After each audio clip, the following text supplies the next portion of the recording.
Okay, well, it's about 4 o'clock. I'm going to go ahead and get started. So, welcome to day two of my 30-day art challenge. Remember, this isn't about making anything specific. I'm not giving out any kind of prompts. This is just about coming out and making some art together. And I just sort of wanted to live stream it to show people what I do, kind of share my process with everybody. So welcome. If you tuned in yesterday, awesome. If you missed yesterday, you can always catch that right here on Facebook. I've also uploaded it to my YouTube channel. So anyway, I want to go ahead and dive in. Before I do, just kind of say if anyone's out there watching and you want to chime into the comments and say, hey, hi, how are you doing? That's awesome. So anyway, as I was saying, this is not something that I've got a plan for. This is just sitting down for an hour, making art, kind of seeing where it's going, to see kind of like what's going to happen, what's going to develop, and I put certain limitations on myself. So one of those is the size. Is a 4 inch by 4 inch paper. I don't normally use square paper that often, so I like using that the square paper. It's just a different format. I'm also using mixed media. Another thing is I'm trying not to use so many words. If the fodder, if the collage materials I have words on it, that's fine. But I'm trying not to put too many words in it. And I found that yesterday that hour worth of time is just a perfect way to kind of get something going, and this 4 by 4 inch size is really good for that. So hopefully you have some materials, and hopefully you want to follow along. And I know some of you are just tuning in, so if you want to pop into the comments and say hi, that's always awesome. And remember, if you've got any questions, any comments, you can go ahead and put those in the comments as well.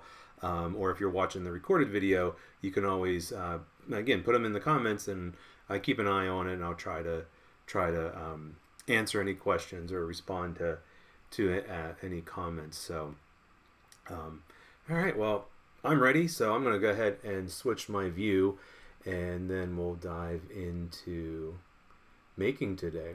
So again, if you're just tuning in and you want to pop into the comments and say hi, that's awesome, and we'll go ahead and get started. Okay, so got my little paper. I've got my ink, my Derwent ink tense paints. I mentioned these in the intro the other day. These are not technically watercolor. It's water-soluble ink, just like their pencils and their blocks. They have two sets of them, so there's 24 colors total. And so I have both of them out. So I'll probably use those if I need the core. I have those readily available. I've got my ink tense pencils as well, and of course I got all my other stuff. And if I need anything, I can kind of grab it. So see a few more people popping in. So if you want to pop into the comments and say hi, it's always kind of cool to see who is tuning in. So anyway. Yesterday I started with watercolor. Today I think I'm going to start with some collage. And I've kind of looked through a lot of my fodder, and I found this topographic map that I've had for a while. Somebody actually gave it to me when I was out in Missouri, out in Kansas City, doing a workshop out there. And I love maps, and I love topography. It always reminds me, I love to hike, so kind of reminds me of that. But I want to use this, but I'm thinking that I want it to kind of cover about half of this. So I think I'm going to cut out a part and then have it cover up a little bit. So I'm going to lay this down, and I have a pencil here, and that way I can trace. Go ahead and trace the whole thing. And then that's going to give me something to cut on. I'm going to cut off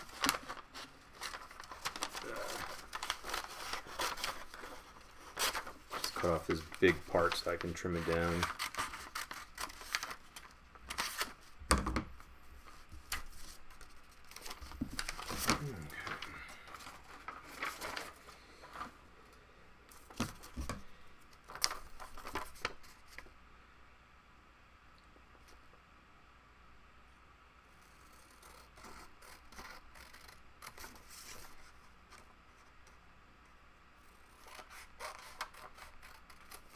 So again, I'm just gonna, I want to use about half of this. I'm not going to cover the whole piece of paper, but I'm going to use about half of it, but I'm going to trim it down first. And then I think I'm going to rip it. I like having the ripped edge. Okay, so which piece am I going to use? That's the question.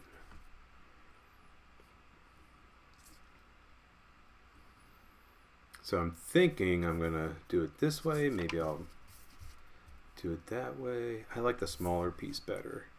So again, if you're just kind of tuning in, if you want to pop into the comments and say hi and let us know who you are and where you're watching from, it's always nice to kind of see who's out there. So I got my scrap paper to do my gluing. Let me make some room here. I feel like I don't have enough room. And I got my glue stick. Okay,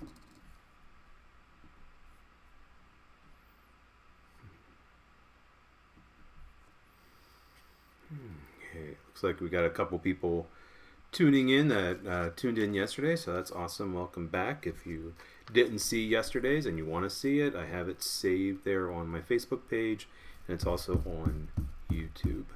Alright, so I'm just kind of spreading a lot of glue around the back. Just really want to cover it. I know a lot of people don't like glue stick. I use glue stick because I use water-soluble materials. I use watercolor, I use the water-soluble ink pencils and paints, and it just works better with the glue stick. I know a lot of people love to use acrylic matte medium, and that's great. It's a great adhesive, but it really works better for acrylic stuff. So if I was using acrylic paint, then I would definitely use the matte medium. But because I want to be able to paint over top of it, I just find that the Uhu glue stick works really well, and then I don't have to, like, I put it on the back and I don't have to coat the top of it, and so I can paint, I can draw, I can do all kinds of stuff on top of the collage piece. So anyway, so I got that glued on. I rub it, really try to get it stuck down. Just like yesterday, I am going to hit it with a hairdryer because I find that there is just a little bit of liquid, a little bit of moisture in there, and so just by kind of hitting it with the hairdryer, really kind of drying it.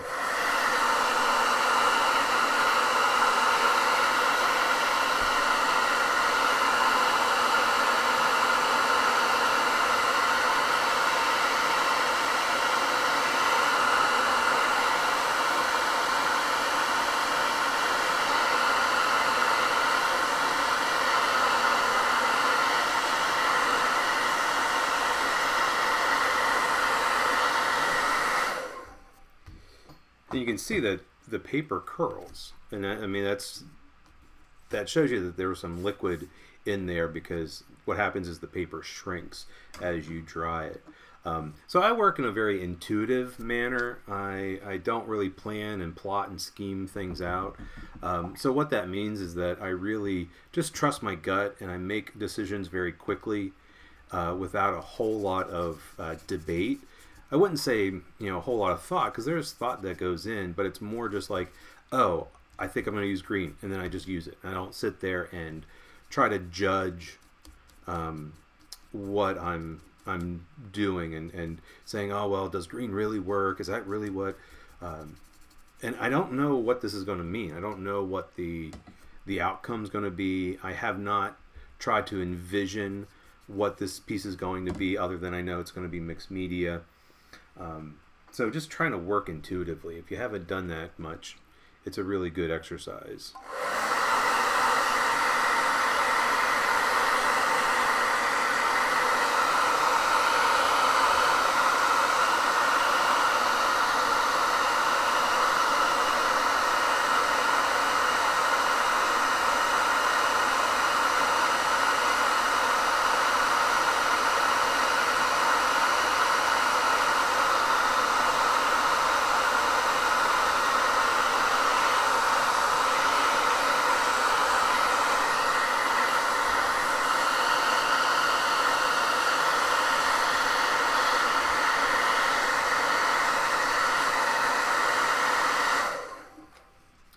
So it's really curved now. Here's a little trick that I learned. If I want it to flatten out a little bit, flip it over and then dry the back. And what will happen is the back side will shrink and will actually make it lay a little bit flatter.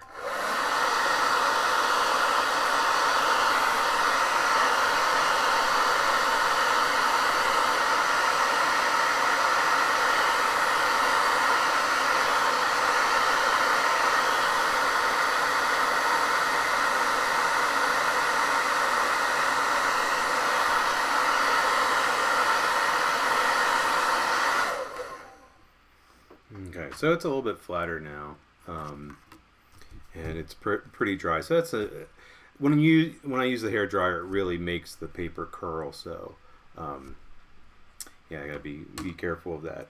So I love using stencils with my paint, even though it's watercolor. I'm going to use a couple found stencils today. I'm going to use this. This is a lot of people call it punchinella, and it's one of my favorite things. If you've ever tuned into any of my videos or any of my classes, I use this a lot, and it's plastic. It's actually sequin waste, and it creates this nice little pattern. But because it's watercolor, it's not super it, it's not super sharp. The paint will run and it will bleed underneath the plastic, but I like that. So if I didn't want it to bleed so much, I might use a sponge. And I do it randomly. I'm not trying to fill every single hole. And again, if it runs and bleeds underneath the plastic, that's fine. Actually, I kind of like that. And I've used it with other paints, so some of that other color has gotten in there and kind of darkened it. It's one of the reasons I like watercolor and these water-soluble ink paints, is that there's a bit of unpredictability to it, and it just you don't always know what you're going to get. What am I doing? Drying.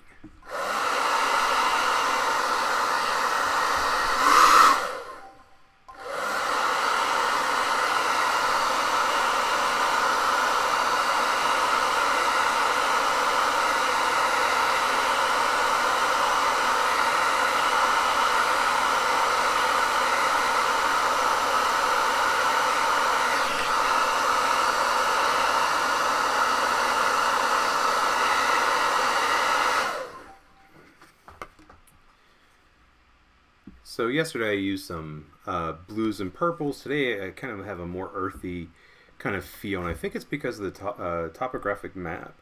I just kind of feel like I want to use some greens and some browns, and I kind of used a turquoise for the circles there.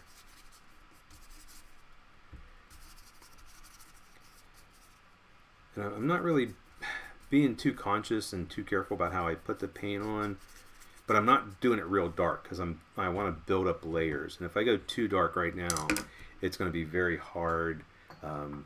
Things won't really stand out. It'll be hard to kind of work on top because things won't show up.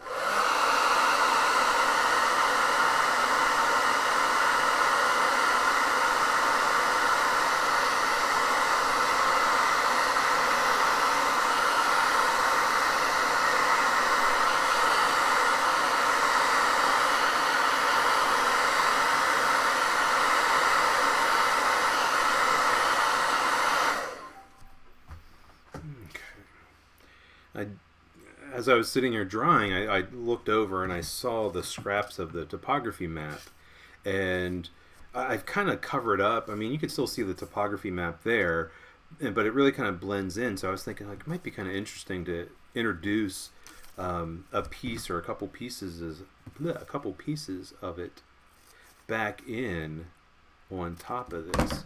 So I'm thinking just maybe something like that.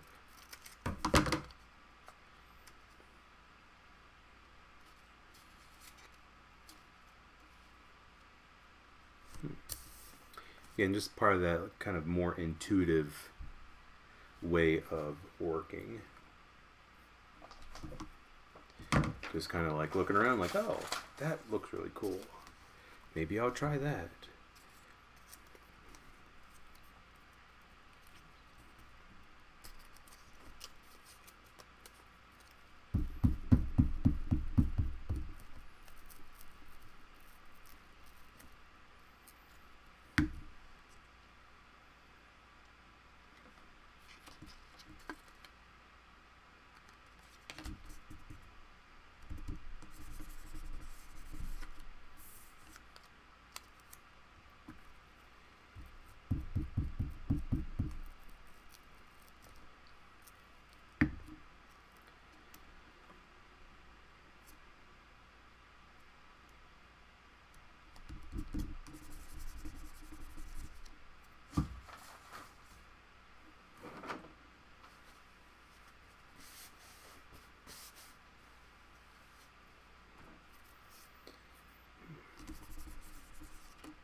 Mm-hmm. Hit it with the hair dryer to dry the glue a little bit.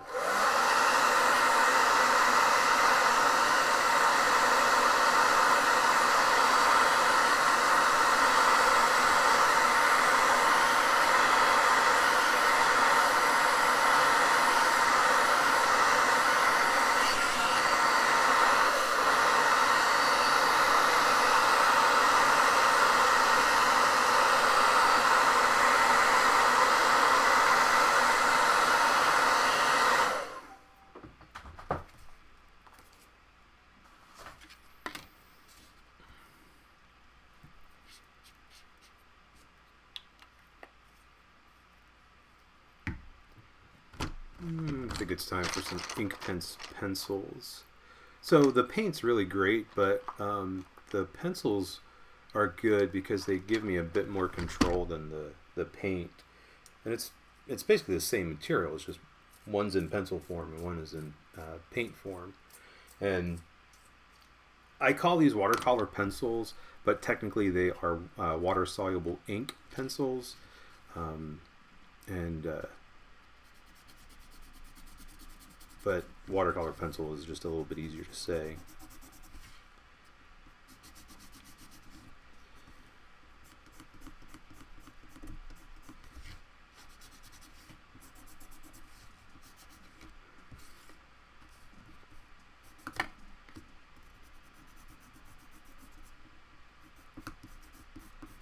And as we're working, if you have any questions or comments, feel free to type those right into the comments. If you haven't said hi and you want to introduce yourself and let us know who's tuning in, that would be great.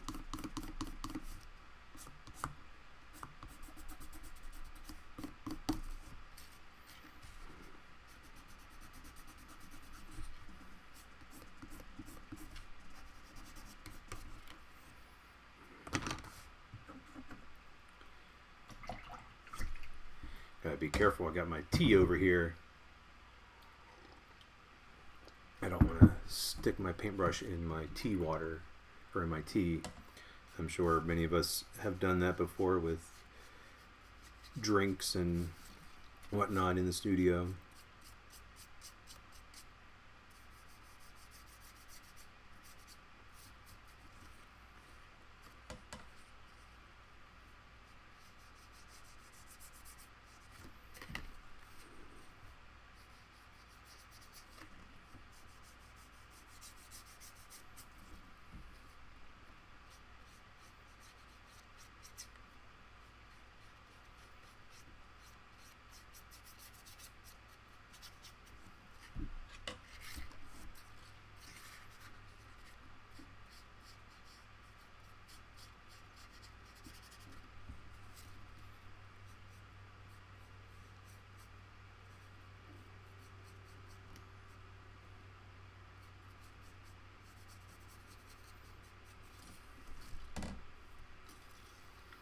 Let's take a look at the comments.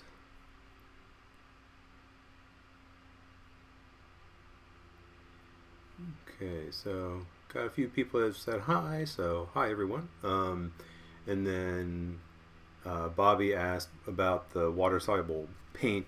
It's Derwent. So Derwent makes the ink tense is the name of it.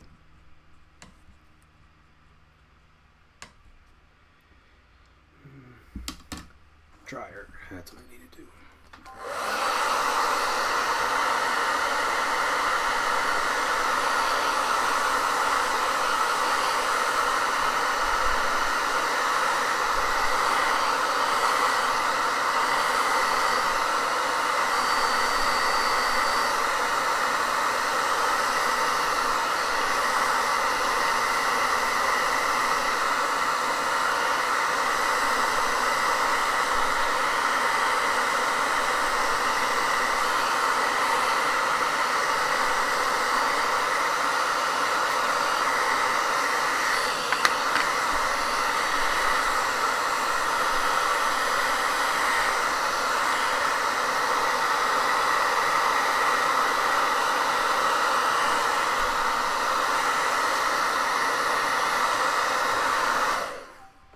Feel like I'm playing air hockey. The little piece of paper wants to fly around the table with the hair dryer.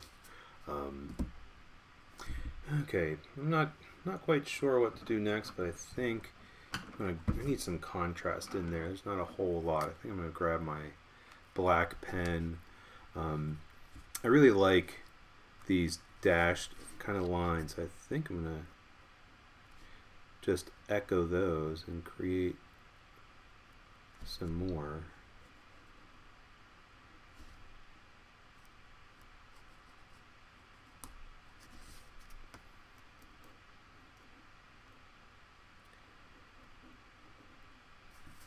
That'll create some nice contrast to the rectangles and squares and straight edges that I've been doing.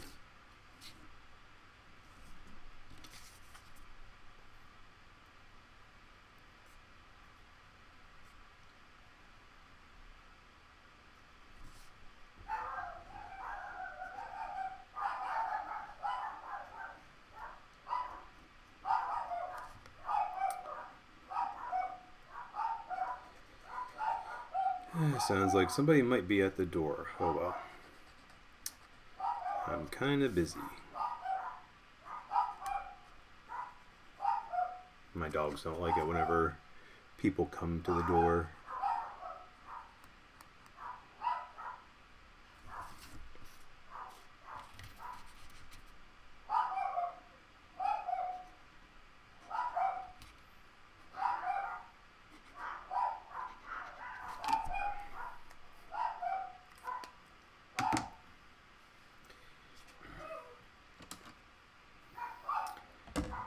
Again, as I'm working, I just kind of got a thought like, oh, I want to add something else. So I was thinking like, okay, I just kind of created these spaces. So there's like 1, 2, 3, 4, 5 kind of spaces there. And so I'm thinking like, okay, what if I painted them in with a lighter color? And so I'm thinking yellow. This one kind of has a yellowish green. So I'm thinking, let's see, which ones do I want to, I think I want to paint this one.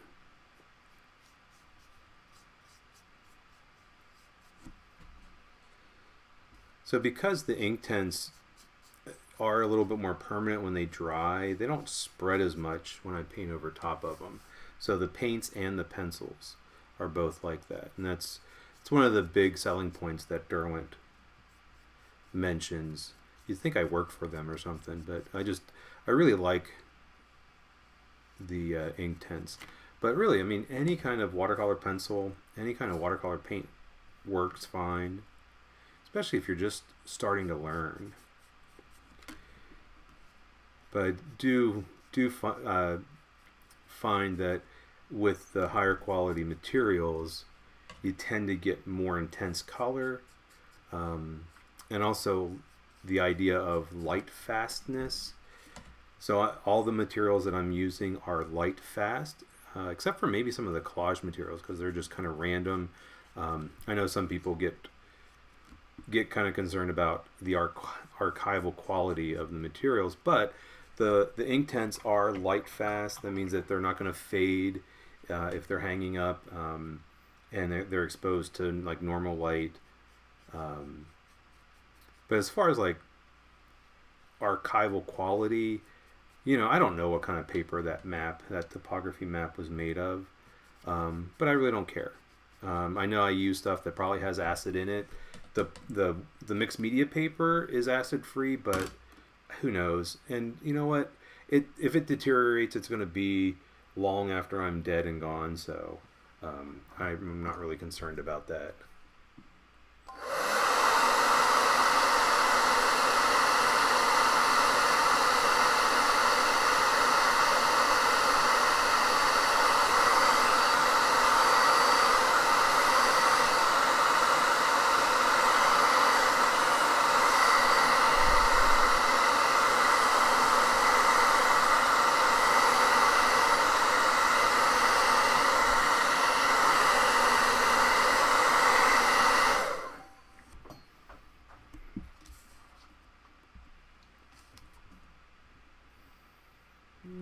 Let me see. I'm gonna grab some plastic mesh. So yesterday I was using the circle one. So today I have a square one, and it's actually a little bit bigger than my paper.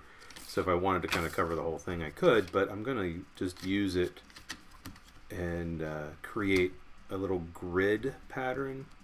And so I think if I use, I'm not sure what green to use.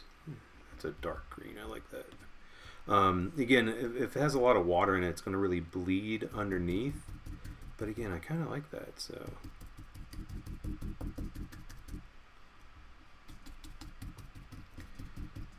and this is kind of, this could be risky. Sometimes I do this kind of stuff and I'm just like, oh, I just ruined it. That's another reason why I'm using the small paper. It's like, if I do ruin it, you know, it's a 4" by 4" paper, and I only spent an hour on it. So it just kind of gives me a bit of a grid pattern. It's very kind of random. I want to soften it up a little bit, so I'm going to take my paintbrush with a little bit of water in it.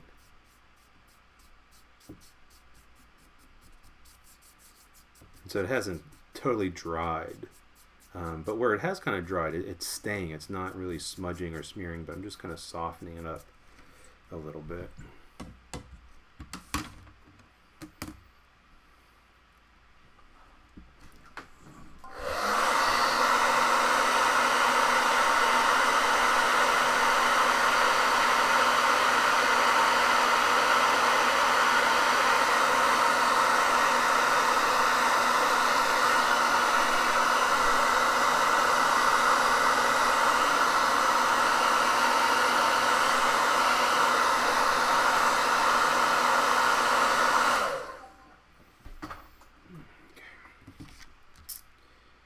Alright, I feel like I need kind of a strong image or some kind of focal point or a little bit more contrast.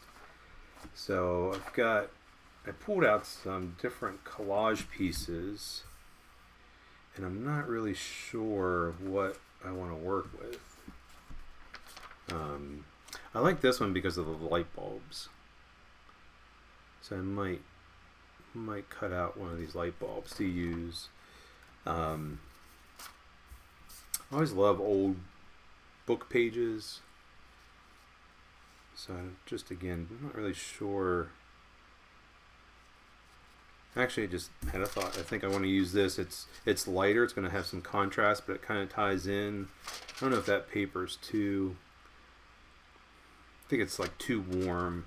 I'm going to use this, and I like the. Well, I don't know if I do like that.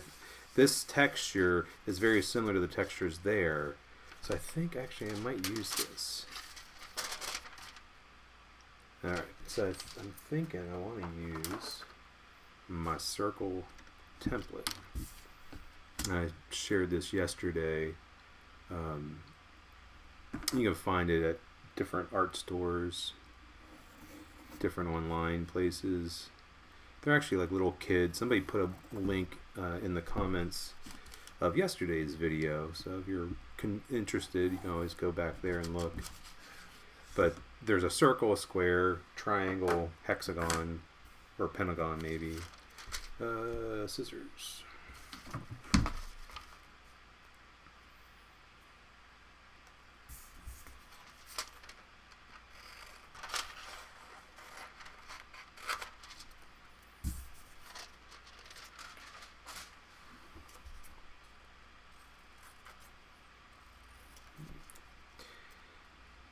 I know some people have a hard time. They struggle with cutting out scissors or circles. So my key technique for cutting out circles is to turn the paper, not the scissors. After teaching public school art for 20 years, and 8 of those years at the elementary level, it's really funny to watch little kids cut because they don't realize that, hey, I can turn the paper. They try to turn their scissors as they cut.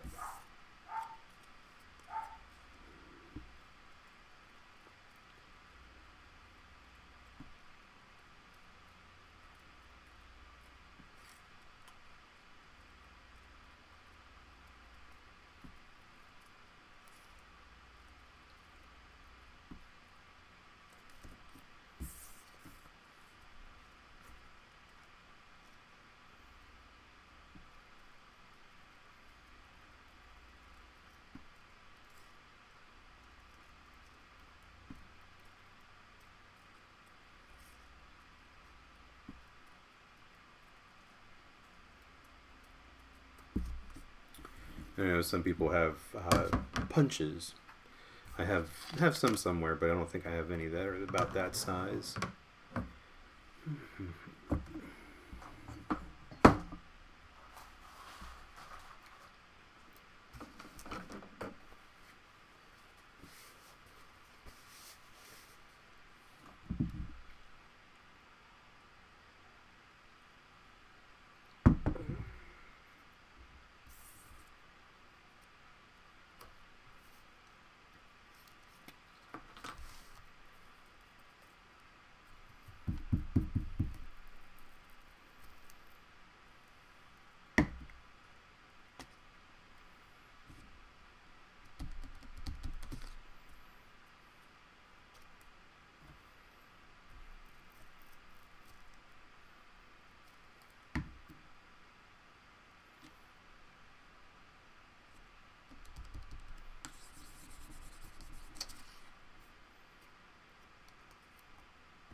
So yeah, I think you need a light.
I'm not sure about it, but I don't know. It's different than I've done before, so I think I'm gonna go with it.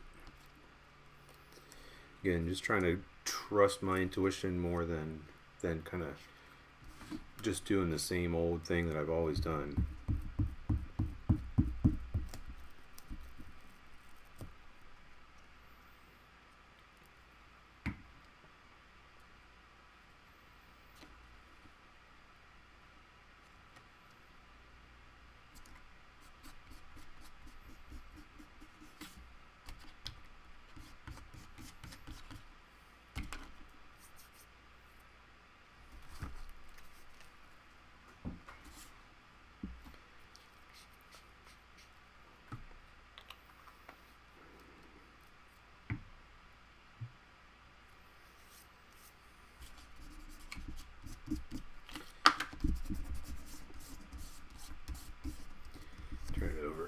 from the back.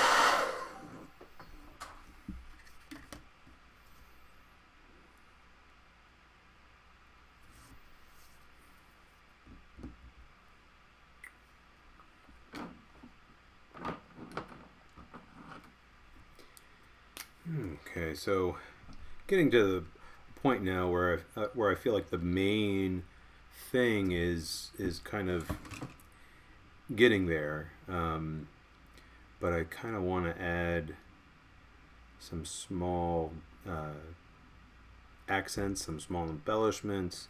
So I got the red because I know it's going to contrast the green.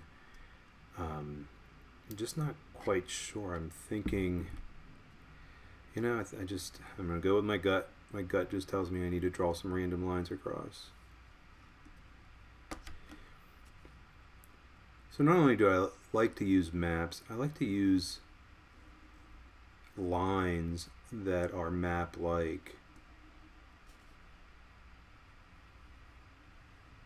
And so the lines I'm drawing now kind of crisscross the way you might see roads on a map.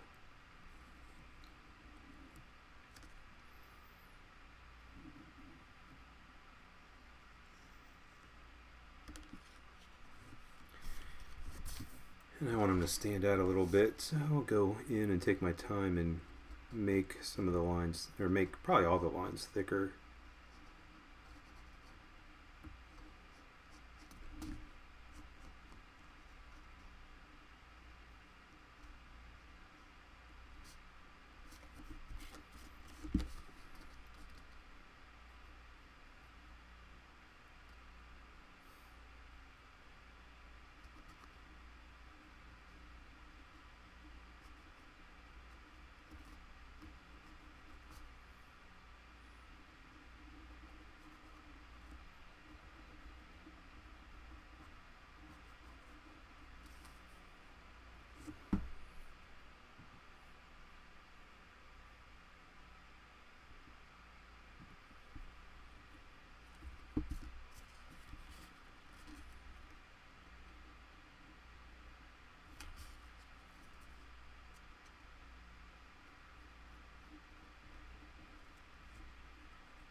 So one of the things I was mentioning at the beginning of the live stream today was that idea that I don't have something in mind and that I'm trying to work in a very intuitive way. And because of that, the meaning of the piece comes out in the making. So as I'm making, the meaning starts to emerge.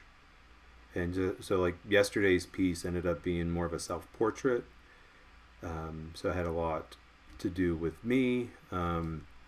This one feels to me, because I think of the maps, even though yesterday's uses maps too, seems more of a journey. But then of course, you got the light bulb, which is very symbolic. So maybe it's a journey of ideas.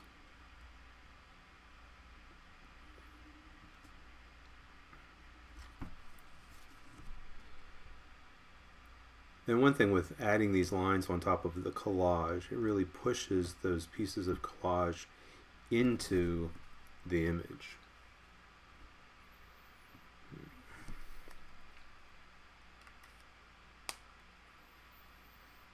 Okay, so I think that's looking good. Maybe I'll use some black. I think I need a little bit more contrast in there. Just trying to decide exactly what to do. It might be interesting to continue some of these dashed lines.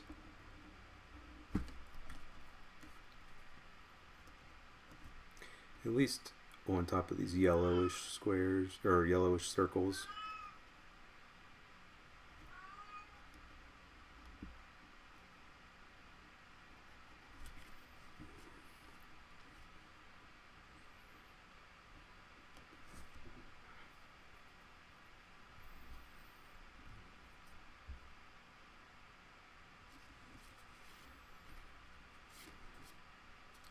I feel like I want some big bold black lines, but I'm like, I don't know if I'm just scared or if I'm like just not sure exactly where.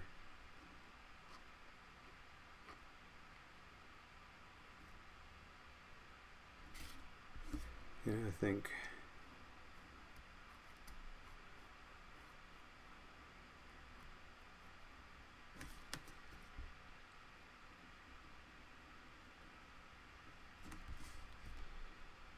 I'm gonna kind of outline this light bulb a little bit.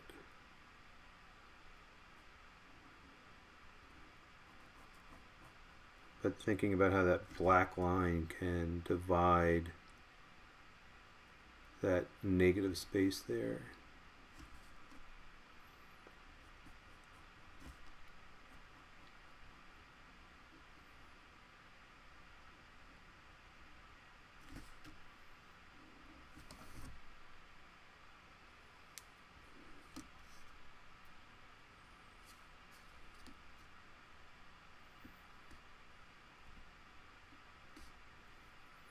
I know I want another one in there, maybe over here.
I think I want to do one more layer of watercolor. So I drew in these thick lines, so I'm thinking if I take that exact green that I used at the very beginning,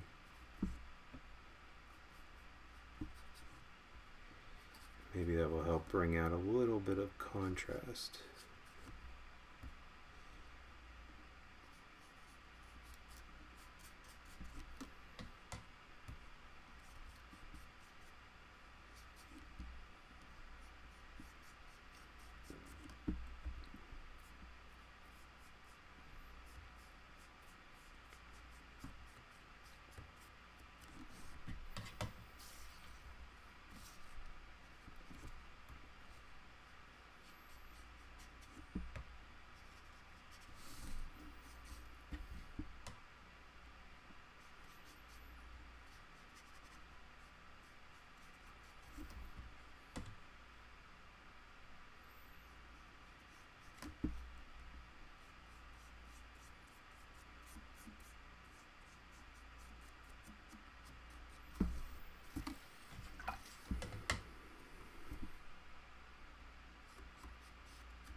Don't you hate it when you know you have a pen or a pencil that you're looking for, and you know you have it, but you can't find it?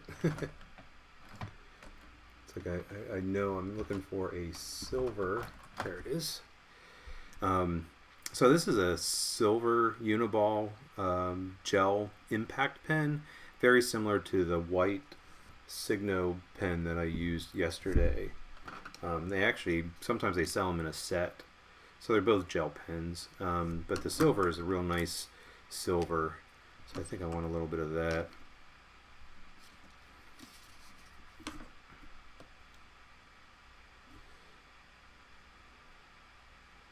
I do find with the metallics that you really need to have it on top of a dark color.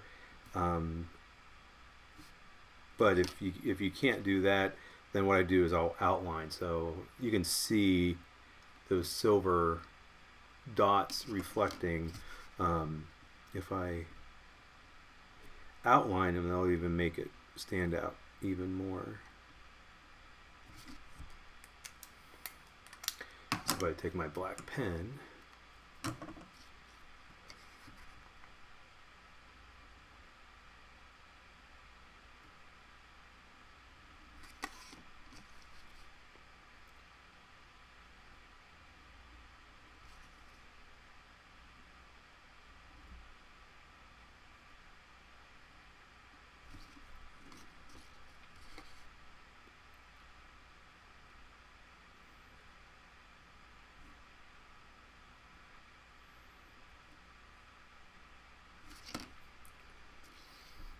okay, I'm starting to feel like this one's getting close to being finished, but I think I think I just want to do a couple more little embellishments.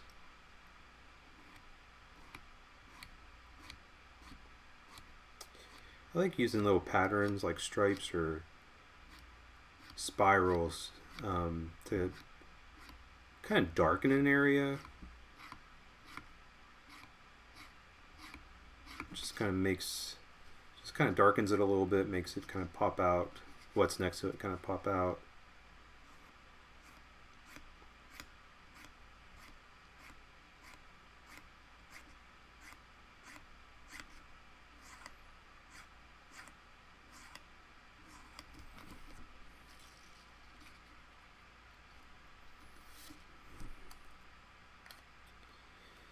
Alright, well, I'm thinking this one's done.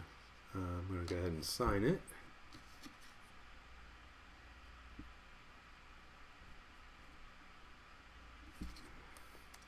And then I think I'm going to try to use the hairdryer to maybe flatten it a little bit. So flip it over and see if I can get it to flatten.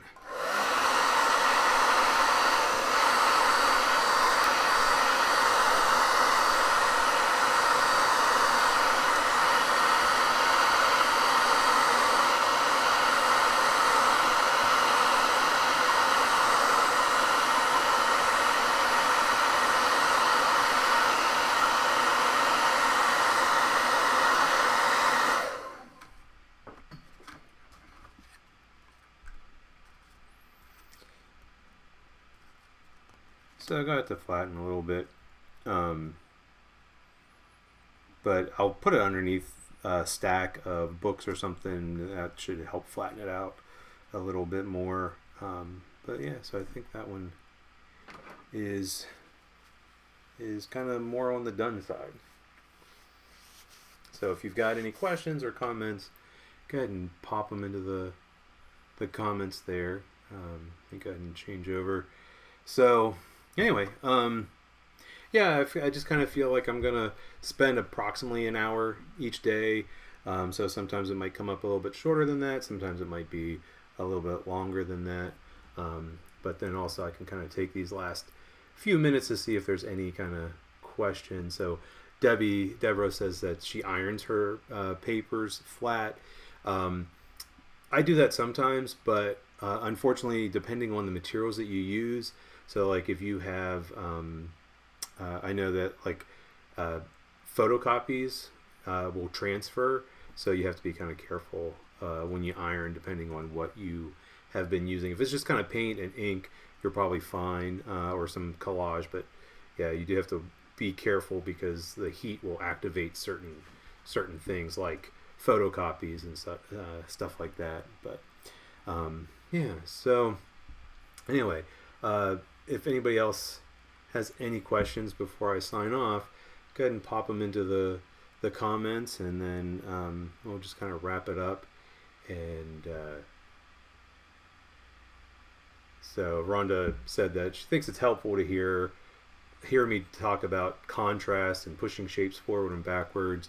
That's just, I think that's really the art teacher in me, and especially because I'm sitting here for an hour, and I don't want you just kind of, I don't want to just be dead silent. I kind of think giving some insight into my thought process is kind of part of this, and one of the reasons that hopefully that some people are tuning into it. But yeah, so yeah, so if you have any questions, like I said, pop them in, and if I don't get to them now, I can talk about them, or I can answer them in the comments and reply. I will say that what I did with yesterday's video, I did a time lapse, so you can check that out. I posted it on the Facebook page as a YouTube link, so it's over on my YouTube channel. But yeah, you can kind of see it from an hour's worth of work yesterday down to like a minute and a half. So it's kind of fun to see it all sped up. So anyway, well, I'm gonna sign off of here. So let me just kind of flip some things around. So appreciate people tuning in. Appreciate people making art. If you made anything while this was going on and while you were watching, love to see what you're doing. So you can always post that in the comments, or if you do like Instagram and things like that, you can always tag me, and that way I can see it, and then just all those lovely hashtags and such. But yeah, so thank you all so much for stopping in again, and I'll be here tomorrow, same time, 4 p.m. Eastern, and look forward to making art with you again.